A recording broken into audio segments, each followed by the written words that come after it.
So the first thing that you'll see when you want to add protection to a document is the selection of what encryption key should be used to protect that document. And there's two sources for that key. The first is an Azure-based source that's stored in Azure Information Protection. And the second is a hold your own key scenario.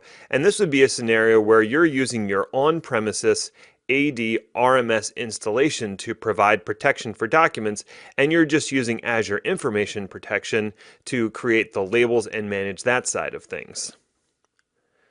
The next section deals with permissions. And so permissions, the first thing you need to select is who is that permission being applied to, and that can be either a group or a user. And then what permissions are you granting that group or user? And there's a bunch of different permissions. Some of them are context specific if you're dealing with a particular type of document like an email, and others are more general like can you view the document or print it. There's also a setting for content expiration. So the idea behind this is maybe you send a document out, but you only want that content to be available for a certain period of time. You can set that content expiration either in the format of a length of time, say you want it to be available for 7 days, or you can set an end date after which the content will no longer be available to the person.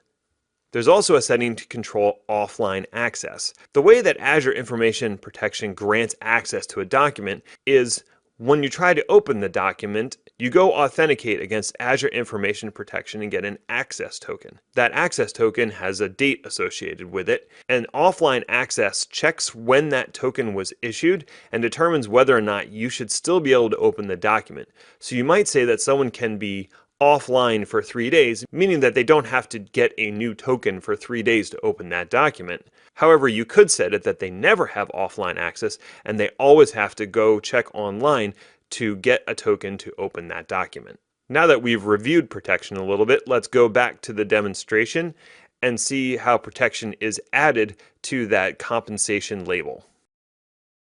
All right, so let's add some protection to this HR comp document. The first thing we're going to do is click on Protect to add that protection, and then click on the protection box. As you can see, under Protection Settings, we've got the Azure Cloud Key and the Hold Your Own Key using on-prem AD RMS. We're going to keep using the Azure Cloud Key in this case.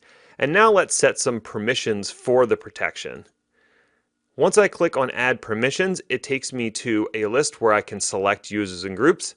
I'm going to click Browse Directory and search for the HR group. I'm going to select the HR group, and now that I have a group selected, I need to assign them permissions.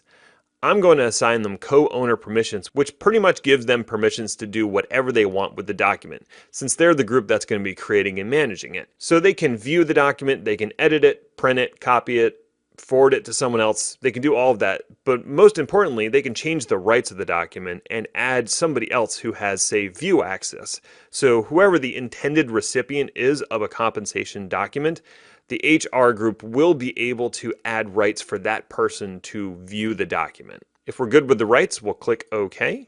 And then you can see below the two other settings that I talked about, the content expiration. Right now it's set to never, and allow offline access is set to 7 days. So if somebody goes traveling and has this document on their laptop and they can't get to the network for 3 or 4 days, they'll still be able to open the document and edit it successfully.